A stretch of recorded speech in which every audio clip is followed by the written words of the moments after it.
saved a wretch like me. I once was lost, but now am found. Was blind, but now I see.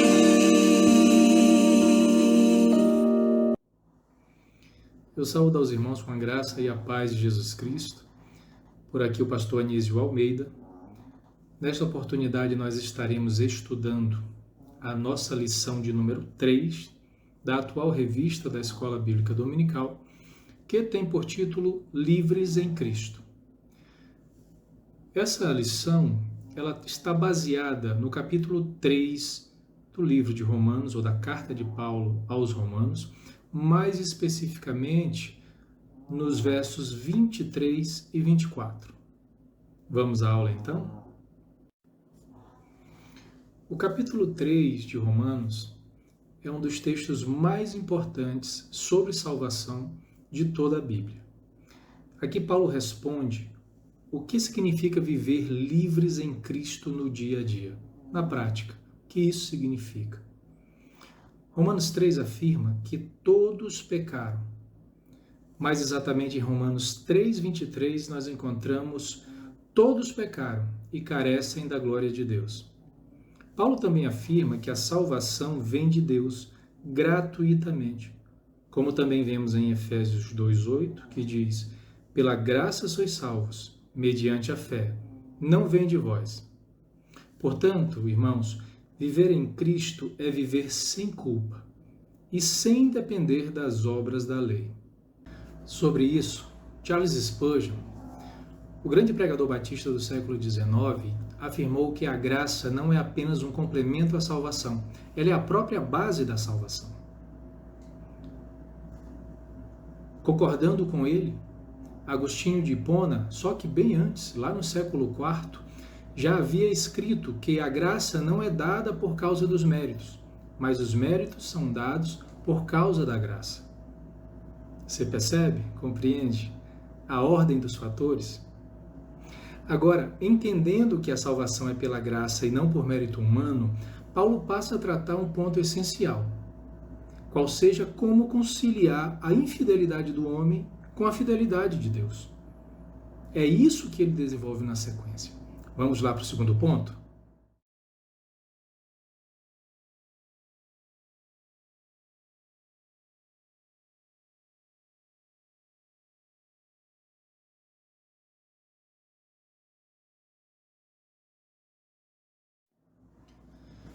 O segundo ponto nos fala sobre injustiça humana e justiça divina. Aqui Paulo mostra que a infidelidade humana não anula a fidelidade de Deus.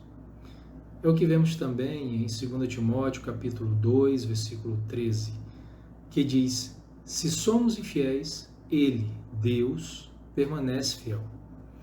Nesse sentido, John Murray, teólogo presbiteriano e comentarista de Romanos, escreveu que se a infidelidade humana pudesse anular a fidelidade divina, Deus deixaria de ser Deus.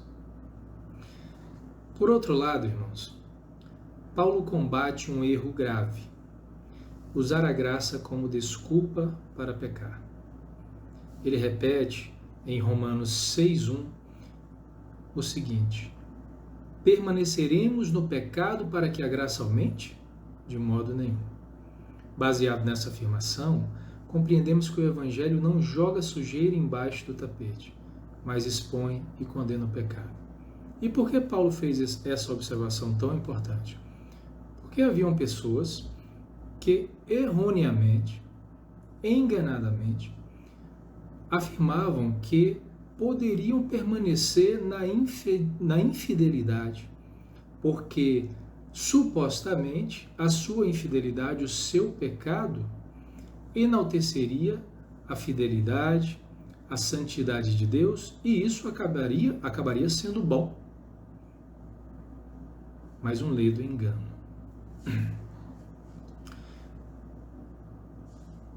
Ainda no século IV, João Crisóstomo, grande pregador, advertia a não transformarmos a graça em incentivo ao pecado, que era justamente o que Paulo estava querendo dizer também. Que a graça de Deus não fosse uma desculpa para que nós continuássemos pecando. Depois de mostrar que Deus permanece fiel, apesar da infidelidade humana, Paulo avança para uma conclusão inevitável. Se Deus é justo, então ninguém pode reivindicar superioridade diante dele.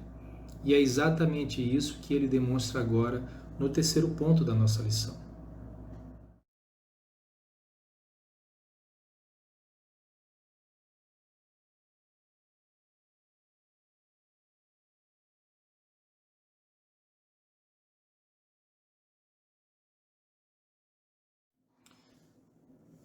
Terceiro ponto, judeus e gregos, todos são pecadores. Agora, queridos, Paulo trata uma questão bastante delicada, que é a suposta superioridade dos judeus sobre os gentios. Ele elimina qualquer superioridade espiritual. Afinal, todos estão debaixo da lei. Conforme Romanos 3,10 afirma, não há justo, nenhum sequer. Alguns judeus, infelizmente e equivocadamente, acreditavam serem superiores aos gentios por terem recebido e obedecido à lei do Senhor durante a antiga aliança, ou seja, antes dos gentios. Mas Paulo também descarta essa visão. Afinal, a lei não conseguiu aperfeiçoar o coração do povo de Deus. E diga-se de passagem, não era esse o propósito da lei. O reformador Martinho Lutero disse que a função da lei não era justificar, mas sim revelar o pecado. Por sua vez, Douglas Moo, um importante comentarista contemporâneo, afirma que nenhuma distinção é possível entre povos e povos, pois todos estão debaixo do mesmo pecado. Ao consultarmos Gálatas 3:22, encontramos que a Escritura encerrou tudo debaixo do pecado. Portanto, não há que se falar em superioridade de um povo sobre outro povo, de um grupo sobre outro grupo. Todos estão debaixo do pecado. Contudo, a ideia de que ritos religiosos substituem transformação continua bastante atual. Esse não foi um problema apenas da antiguidade. Ainda temos esse problema hoje. Algumas pessoas imaginam que apenas participar das programações de uma igreja, por mais ativa que ela seja, contribuindo com esforços e com o seu financeiro, seria o suficiente para alcançar a redenção, para alcançar a salvação. Só que não. Né? Não é suficiente. Tais práticas são boas e necessárias, mas não substituem um coração arrependido e convertido a Deus. A W. Tozer, bastante citado por sua espiritualidade profunda, alertou que a religião pode reformar os costumes, mas somente Cristo pode transformar o coração. E bem antes, no segundo século, Irineu de Lyon já afirmava que o homem por si só não pode salvar a si mesmo. É diante dessa realidade, que todos são pecadores, né? Sem exceção, que surge a pergunta mais importante de toda a Bíblia. Se todos estão perdidos, como alguém pode ser salvo? E é justamente aqui, irmãos, que Paulo apresenta o coração do Evangelho.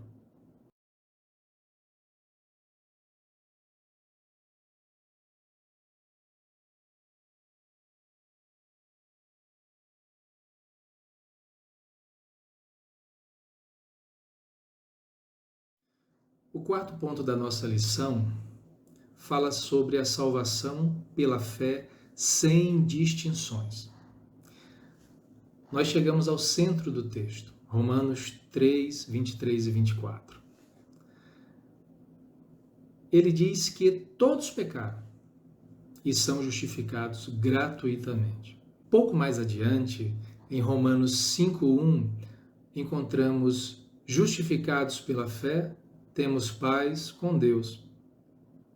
O teólogo sistemático Millard Erickson define que justificação é o ato de Deus pelo qual ele declara justo o pecador que crê em Jesus.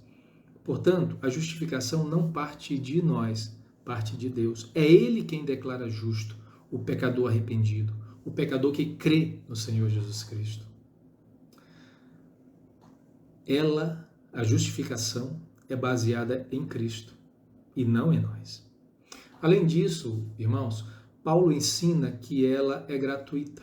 A justificação, ou a salvação, é gratuita. Nenhum de nós poderia comprá-la jamais, jamais. Conforme nós vemos em Tito 3,5, não por obras de justiça, mas segundo sua misericórdia. Ou seja, é pela misericórdia de Deus, é pela graça de Deus que nós somos justificados.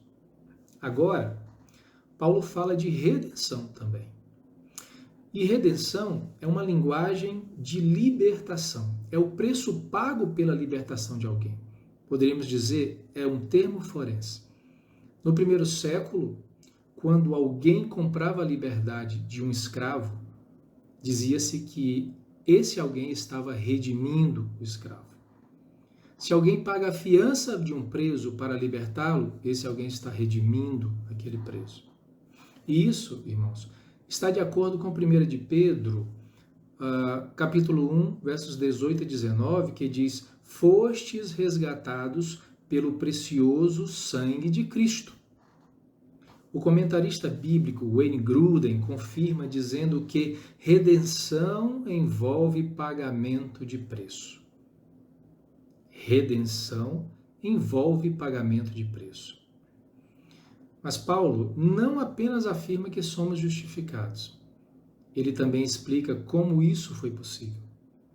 Qual foi o meio pelo qual Deus pôde nos declarar justos sem comprometer a sua própria justiça?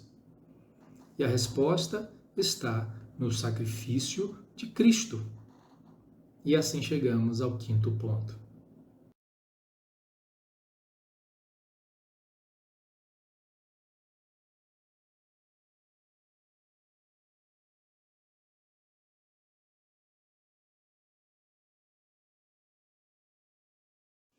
O quinto ponto da nossa lição fala sobre um sacrifício por todos. Paulo então apresenta o conceito de propiciação.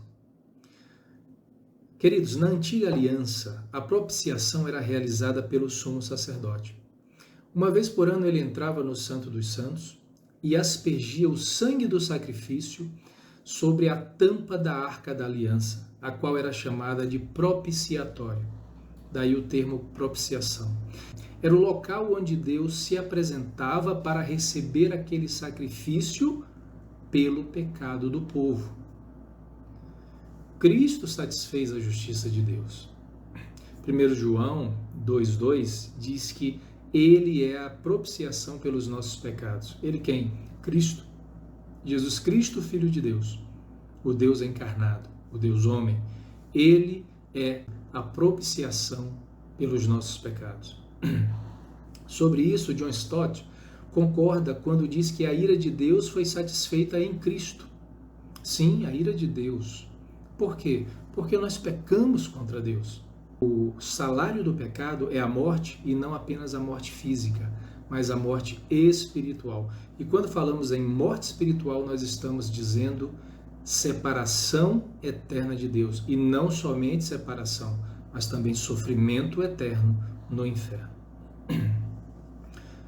Queridos, no Antigo Testamento, isso acontecia no propiciatório. Esse ritual acontecia dentro do Santo dos Santos, ali no propiciatório, mas era provisório, era algo provisório. Agora, hoje, temos o sacrifício definitivo, que foi a morte de Jesus Cristo. João falou: eis o Cordeiro de Deus que tira o pecado do mundo. Então, o sacrifício do Cordeiro de Deus foi o sacrifício perfeito e definitivo, de uma vez por todas. Não é mais necessário, todos os anos, um sumo sacerdote entrar no Santo dos Santos e fazer a propiciação dos pecados do povo. Não, Jesus Cristo já fez isso de uma vez por todas. Cristo foi oferecido no nosso lugar. A esse respeito, F.F. Bruce, um dos grandes estudiosos do Novo Testamento, reconhece que o sistema sacrificial, lá do Antigo Testamento, já apontava para Cristo na plenitude dos tempos. O pai apostólico Gregório de Nazianzo declarou que aquilo que não foi assumido não foi redimido, assumindo que Cristo sacrificiou-se em nosso lugar. Ou seja, Cristo assumiu a nossa natureza para nos redimir completamente. E esse sacrifício, irmãos, foi para todos, judeus e gentios, sem distinção, mediante a fé. Queridos, depois de entender o que Cristo fez, chegamos então à implicação prática de tudo isso. O que significa, afinal, viver como alguém que foi alcançado por essa graça? Viver como alguém que foi alcançado pelo sacrifício propiciatório de Jesus Cristo na cruz do Calvário.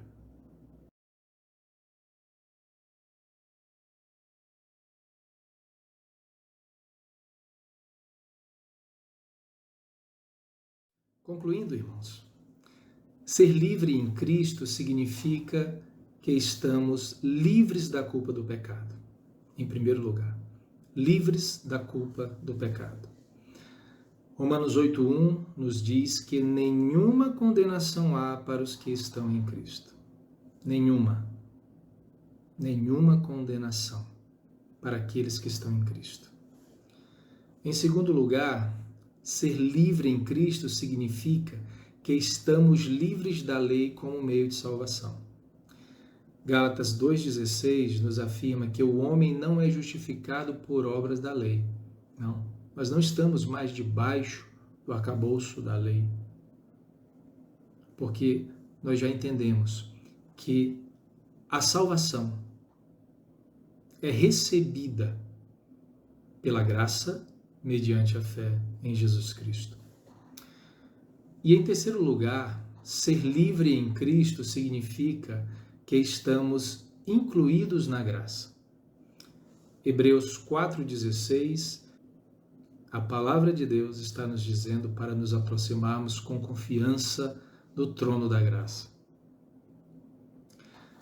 Porque nós estamos, então, pelo sacrifício propiciatório de Jesus Cristo na cruz do Calvário, pelo sacrifício redentor, Jesus pagando o preço da nossa redenção ali também na cruz do Calvário, assumindo o nosso lugar, morrendo em nosso lugar, recebendo o castigo em nosso lugar, nós passamos a ter o direito de receber essa preciosa, essa maravilhosa graça de Deus. Certa vez, Martinho Lutero disse que a justificação pela fé sustenta a igreja.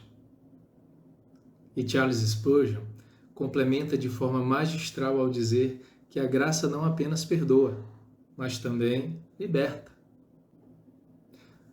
Portanto, irmãos, viver em Cristo é viver verdadeiramente livres. Não esqueça disso. E que Deus abençoe ricamente a tua vida, em nome de Jesus. Amazing grace, how sweet the sound that saved a wretch like me. I once was lost, but now am found, was blind